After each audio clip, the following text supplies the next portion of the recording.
Okay, so we should be live now. Um, Going to go over the card here. On card 4.3, we have 6 matches lined up. We're going to see the debut of Lightning Rod Fenton as he takes on Tom Jenkins. Toots Mondt will face Everett Marshall. The debut of Mildred Burke as she faces former champion Cora Livingston. In a no-holds-barred match, we're going to see Henry Irslinger and Joe Dusek fight it out. Hopefully, they will be able to get some sort of a resolution to their ongoing feud that doesn't seem to ever end with a conclusive ending. Then Earl Caddock will take on Billy Sandow. Both of those guys are climbing up the ratings. And then in our main event, it will be a National Bureau of Boxing and Wrestling World's Women's title match. Clara Mortenson, the champion, will face Mae Young, the newcomer. Normally, newcomers don't get championship matches this quickly, but there is a dearth of women in the wrestling world right now, so Mae Young is going to get that opportunity. Since the only other women are Mildred Burke and Cora Livingston, and Livingston has had her opportunity, and Burke has yet to debut. So, anyway, so that's what we're looking at. That's the card that we're going to run tonight. I did not set things up ahead of time, even though I had plenty of time to do so. I was busy listening to music. So let's go ahead and load up these charts. So before I forget to do it and I run matches and it's all wrong. Load table, we've got turnbuckle, we need out of the ring. And then we need choice situation. Alright, all of our charts are loaded. Let's go ahead and set up our card. We'll go to book event right down here. There we go. And our first match is Rod Fenton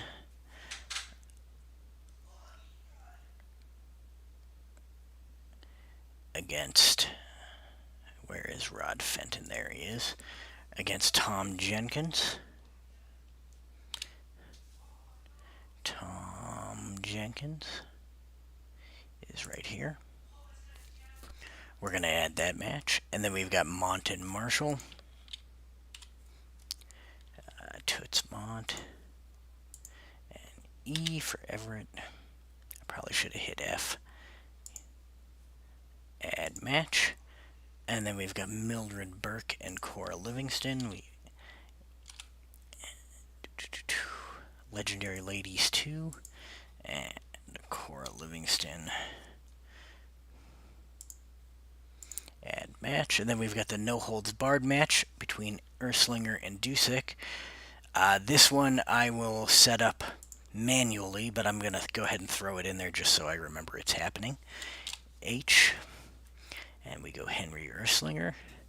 And we'll go K. We'll go Joe Dusek.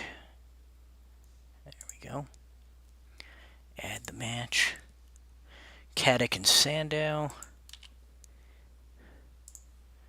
Earl Caddock and Billy Sandow. Add match. And then we finally have Clara Mortenson, who is the champion. She will be in there with Mae Young. And this is a women's world title matchup. And we're going to add that match. And this is card 4.3. Event date is year 4, month 3. And the location of the event is still unknown. We're going to go ahead and save that card in case something happens. We don't have to do that all over again. Alrighty then. So now that we've got our cards set up, let's go ahead and run some matches. Our first match is going to be Rod Fenton and Tom Jenkins. Run that match.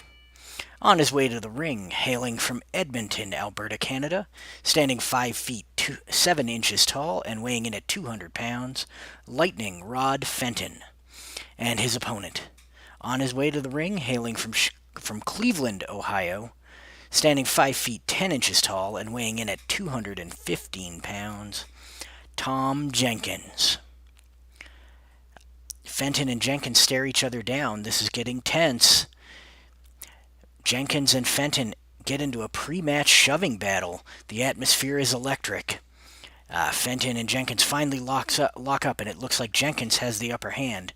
And because they tied on the initiative roll twice, which is what the first two lines here mean, Jenkins is rolling on level 3 offense to start the fight.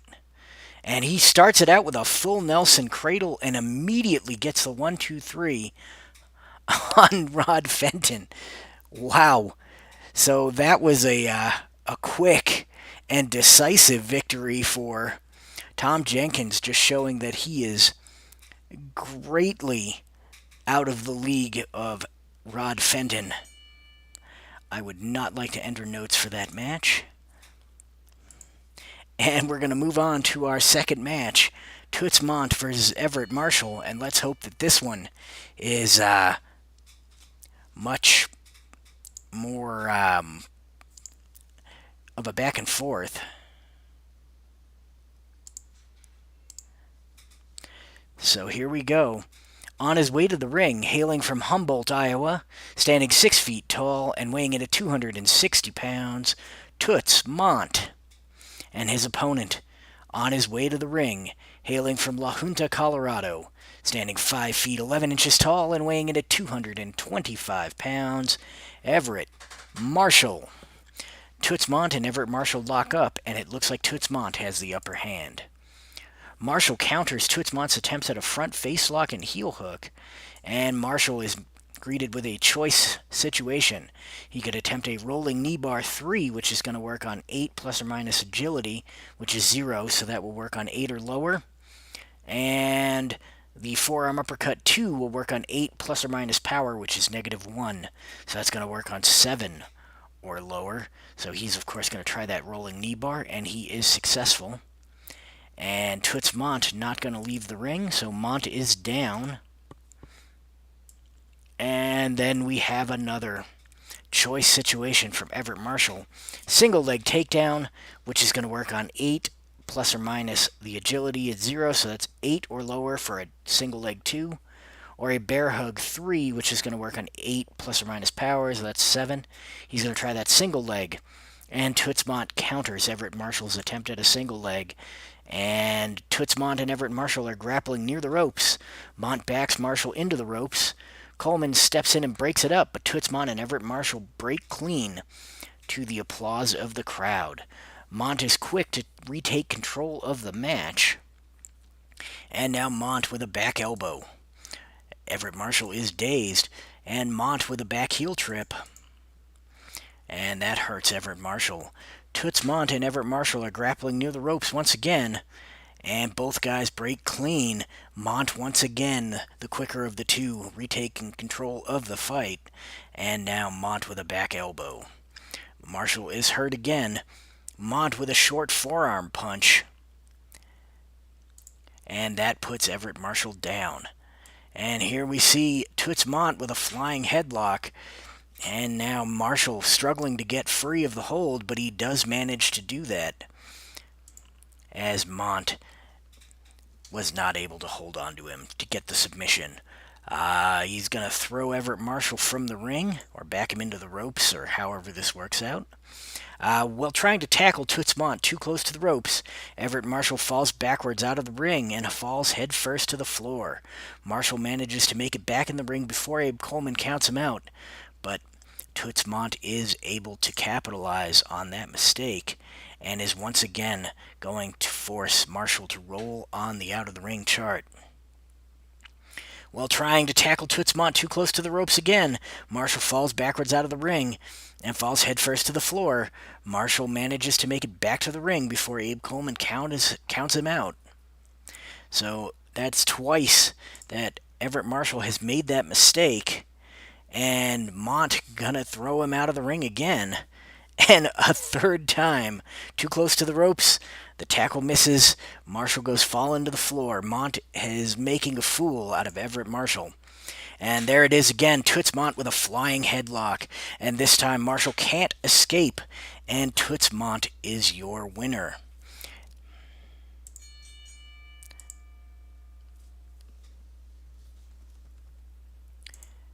And now we're going to see the debut of Mildred Burke as she takes on former Women's World Champion Cora Livingston.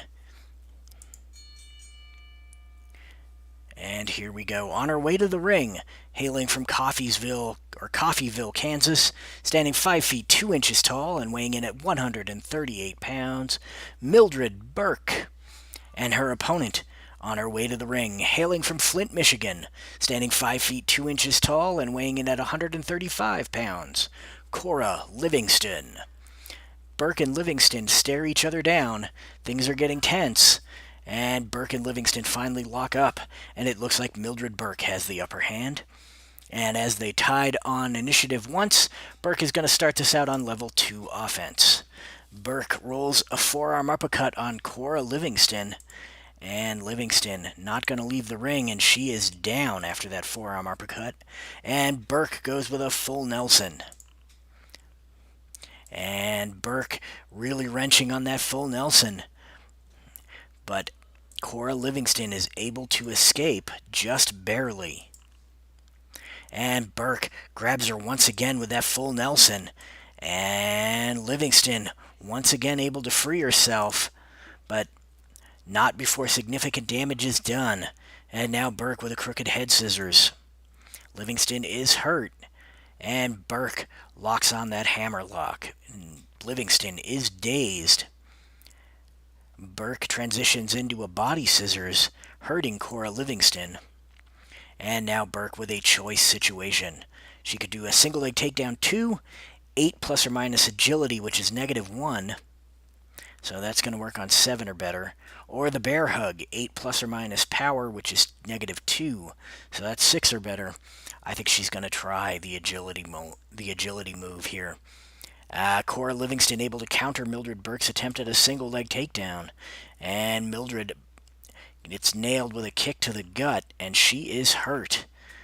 Cora Livingston attempts another kick to the gut on Mildred Burke. The second one dazes her. And now Livingston with an eye rake. Burke is dazed. Mildred Burke counters Cora Livingston's attempt at a headlock and attempts a forearm uppercut. Livingston is hurt.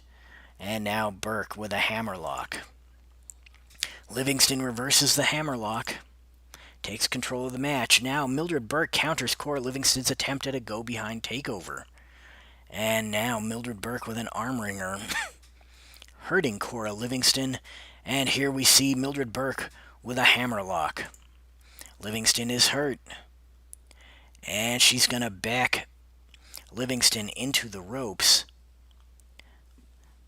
In a struggle near the ropes, Cora Livingston falls from the ring. In a display of good sportsmanship, Mildred Burke holds the ropes open for her. So Burke showing off that she is not all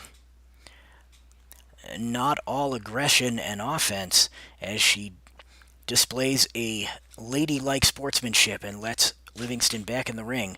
Now Burke locks on the hammerlock, but Livingston able to counter. And now Livingston with a forearm punch on Mildred Burke. Burke is hurt. And Livingston attempts a hammerlock and roll on Mildred Burke. Burke is hurt. And here we see Livingston with a choice situation.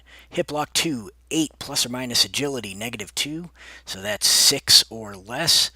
Or a crotch lift slam 3, which is 8 plus or minus power, which is -3. So that's going to be 5 or less. She's going to try that hip lock, but Burke is able to counter it. Now Mildred Burke with a forearm uppercut. And Livingston is hurt. And Burke with another forearm uppercut, hurting Livingston once again. Cannot put her down. And Burke uses that opportunity to lock on a hammerlock.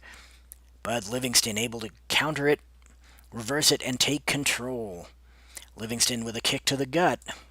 and that dazes Mildred Burke. And then Livingston moves in and rakes the eyes. Burke reverses that eye rake, though. And now Burke, well, Livingston is dealing with the eye rake of her own there. Burke goes in with a single leg takedown. And Livingston, not dazed enough, moves out of the way and takes control of the match. Livingston with a body block. And Burke reverses it and takes control. And now Burke attempts to lock in a hammerlock, and that dazes Cora Livingston. Burke with a twisting ankle lock on Cora Livingston. And the former champion reverses the move. These two ladies are showing their wrestling chops here. And Burke counters Cora Livingston's attempt at a go-behind takeover. And now Burke gonna back her into the ropes. They're locked in a clinch near the ropes. Mildred Burke locks in an underhook, and after a short struggle for control, throws Livingston hard to the mat. So now Burke back in control. She could attempt that rolling knee bar. It's going to work on 7 or better. Or a forearm uppercut, which is going to work on 6 or better. She's going to do the rolling knee bar. It is successful, and Livingston is hurt. Mildred Burke with an arm wringer, dazing Livingston. And now Mildred Burke attempts a snapmare. Livingston is hurt by that snapmare. And Burke moves back in with an arm wringer. Livingston reverses that, takes control, and attempts a hip lock. But Burke counters the hip lock and attempts a hammer lock. Livingston reverses the hammer lock and backs Burke into the ropes. Livingston and Burke are locked in a clinch near the ropes. Cora Livingston locks in the underhook after a short struggle, and she throws Mildred Burke hard to the mat. And now Livingston attempts stomps on Mildred Burke. Burke is hurt, and Livingston is showing that she is not going to play as sportsmanlike or sportswoman-like as Mildred Burke has been in this match. And she is going to attempt another hip lock, but Burke is able to counter it. And Burke gonna back her into the ropes. Mildred Burke backs Livingston into the ropes. Abe Coleman steps in to break it up. Both Burke and Livingston break clean to the applause of the crowd. Mildred Burke is quick to retake control of the match. And Burke attempts another hammerlock, and Livingston is dazed. And now, Burke moves in with a twisting ankle lock, but Livingston reverses that. Livingston with a forearm punch on Mildred Burke. And Burke reverses the move and takes control of the match. Now Mildred Burke attempts a snapmare on Cora Livingston. Livingston reverses the move and takes control of the match. And Livingston backs Mildred Burke into the corner. Coleman orders a clean break, and as Mildred Burke is stepping out of the corner, Livingston shoots in with an outside single-leg takedown. And then Livingston attempts a double arm leg bar on Mildred Burke, and Burke is hurt. And Livingston with a kick to the gut. And Burke catches the foot, reversing the move, taking control of the match, turns that into a twisting ankle lock on Cora Livingston, but Livingston able to reverse it and take control of the match herself with a vicious eye rake. Mildred Burke is dazed, and Livingston with another eye rake. And I need to take a quick pause here as I am getting a call from my wife.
And it never fails.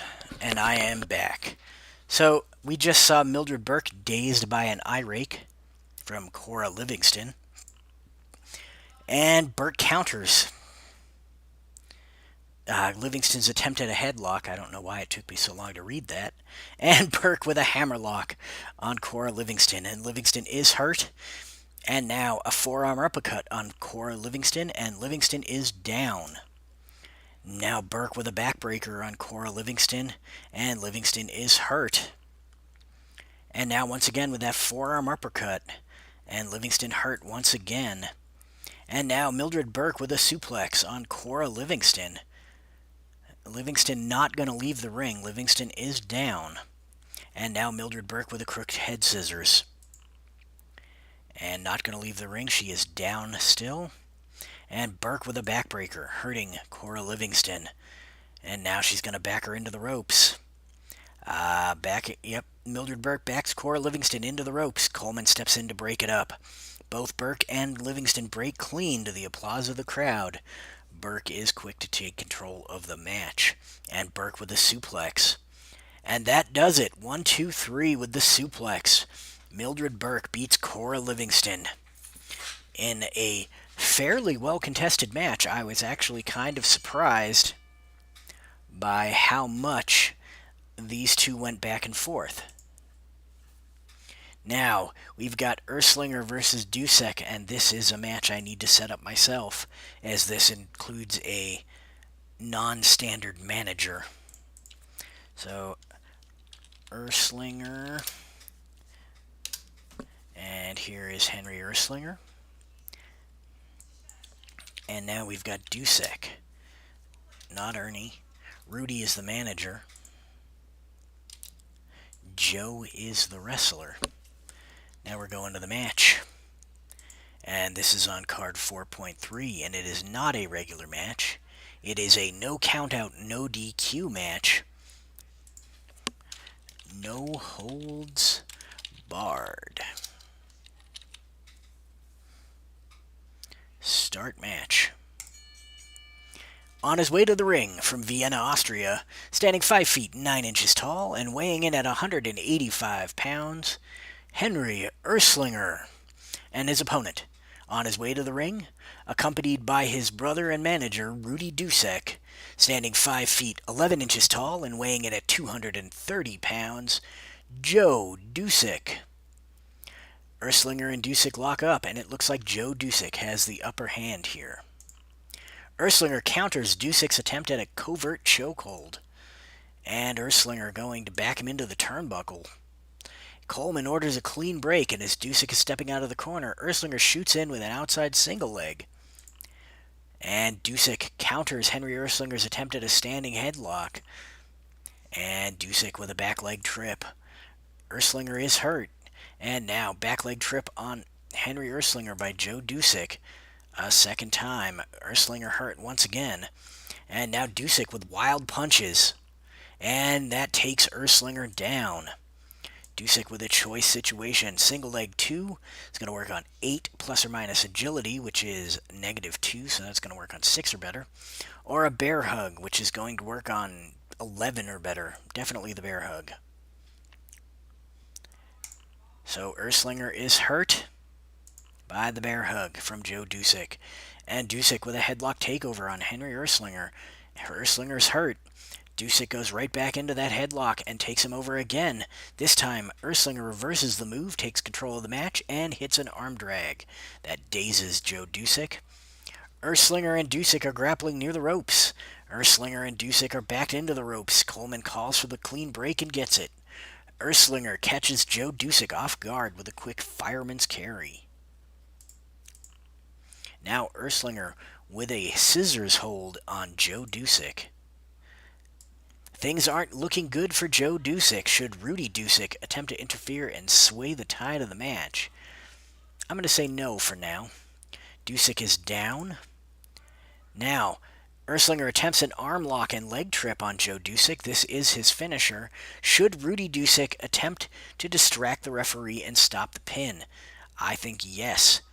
Dusek is going to attempt to distract Abe Coleman. Irslinger is pinning Dusek. Rudy Dusek is distracting Abe Coleman. He's totally unaware that there's a pinfall. Irslinger stops attempting to cover Joe Dusek in order to deal with the distraction. Dusek stops distracting Abe Coleman. And there it is again. Irslinger hits the flying headlock on Joe Dusek.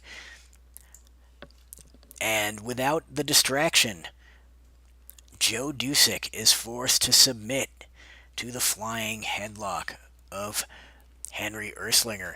So Irslinger finally gets a, what would you call it, a decisive victory over Joe Dusek with his flying headlock. We're going back to the book event. Here is our semi-main event, two up-and-comers. Both of these guys have plotted in the wrestling, the Ring Sports News, I believe. Let's take a quick look at these ratings, or these rankings. The power rankings. Here we go. We've got the Ring Sports News. The top 10 grapplers. We've got the Great Gamma here at the number 1 spot. He is the NWC World's Heavyweight Champion. Paul Pons in the number 2 spot. He is the European Heavyweight Champion. NBBW World's Junior Heavyweight Champion, William Muldoon, in the 3rd spot. Joe Stecker in the 4th spot with a 14-5 record. Alexander Aberg with a 12-5 record in spot number 5. Ed Lewis in spot 6 with an 11-4 record.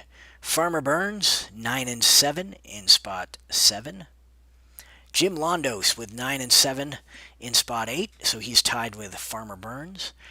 And then the two guys involved in this match in the 9 and 10 spots.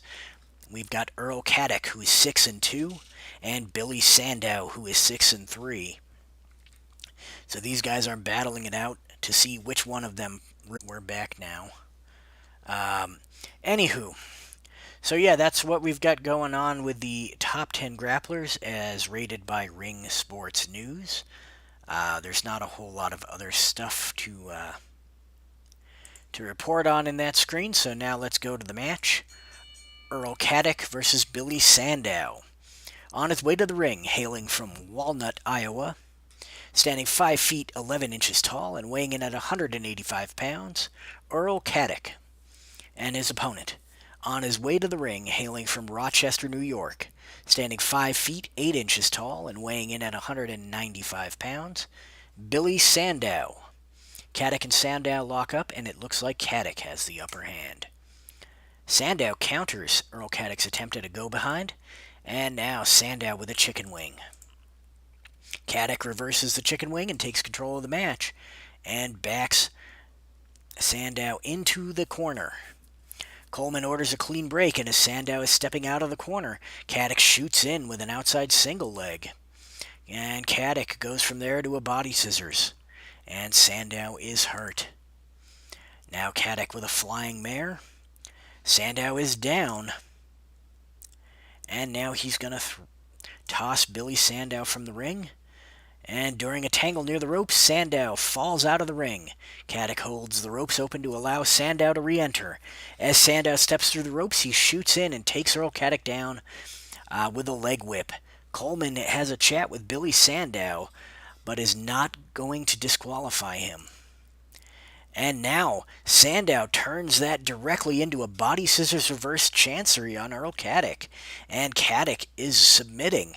That was a quick one, and it did not go the way that I expected it to go. So the, I guess, dastardly tactics displayed by Billy Sandow pick him up a win over Earl Caddock. And now for our main event. This is an NBBW World's Women's Title match. NBBW does stand for the National Bureau of Boxing and Wrestling. And they have sanctioned this title fight between Clara Mortenson and Mae Young. On her way to the ring, hailing from Portland, Oregon, standing 5 feet 6 inches tall and weighing in at 154 pounds, the NBBW World's Women's Champion, Clara Mortenson, and her opponent, on the way to the ring. Hailing from Sand Springs, Oklahoma, standing 5 feet 4 inches tall and weighing in at 180 pounds, Mae Young. Mortenson and Young lock up, and it looks like Mortenson has the upper hand. Mortenson attempts a back heel trip, and Young is dazed. Mortenson with a body block, or with a back body drop on Mae Young. Young is hurt again, and Mortenson attempts a choke on the ropes on Mae Young. Mae Young is down, and Mortenson attempts a reverse hammerlock on Mae Young. And Young is down once again. And now Mortenson with a step across toe lock on Mae Young. And Young could leave the ring here. She does have an A ring rating, and I think she's going to do that. Remember, these are a little awkward because I'm using the vintage chart, so they don't always make sense. So I'm going to read it as is, and then I'll try to translate it into something that makes sense. Mae Young rolls out of the ring to recollect herself. As Clara Mortenson barrels Mae Young into the ropes, both wrestlers fall from the ring. Young lands on top of Clara Mortenson on the floor. Mae Young is able to get back into the ring. Mortenson manages to make it back in just before Abe Coleman counts her out. So we'll say that what happened was Young rolled out of the ring. Mortenson was trying to step out of the ring to pursue her. Young pulled her out of the ring. She fell and hit the ground hard, and then Young got back in the ring while Mortenson laid there. And now, Mae Young attempts the elbow drop on Clara Mortenson, and 1, 2, 3, on a roll of snake eyes, Mortenson is defeated by Mae Young. So in her second ever match, and her first ever win, Mae Young has become the NBBW World's Women's Champion in what I guess could only be called an upset. I don't need to enter notes for that one. So yeah, let's run down the card one last time. That was a pretty short one. We saw Tom Jenkins beat Rod Fenton with a full Nelson cradle. First move of the match, basically right out of the lockup. Toots Mondt beat Everett Marshall with a flying headlock. Mildred Burke beat Cora Livingston with a suplex in 28-23. That may have been the best match of the night. There was lots of back and forth. It was an excellent fight. No holds barred in a no DQ match. Henry Irslinger and Joe Dusek with Rudy Dusek. Irslinger defeated the Duseks with a flying headlock. In an up-and-comers match, Billy Sandow beat Earl Caddock after he used some dirty tactics while Caddock was getting back in the ring to take advantage, and then immediately locked in his body scissors reverse chancery to earn the submission victory. And then in our main event, which was an NBBW World's Women's title match, Mae Young beat Clara Mortenson with an elbow drop in what can only be described as an upset. So that's it for us for today. I am sorry about the phone call and the encoding error. Hopefully that doesn't put you off too much. It does look like I will have some free time tomorrow, so I will probably be back to do another card tomorrow evening, probably about the same time, about 6 o'clock, 6:30, my time, which is about 5:30 Pacific, and 8:30 Eastern. If you're watching this, you probably have nothing better to be doing on a Saturday night either, so hopefully we'll see you there.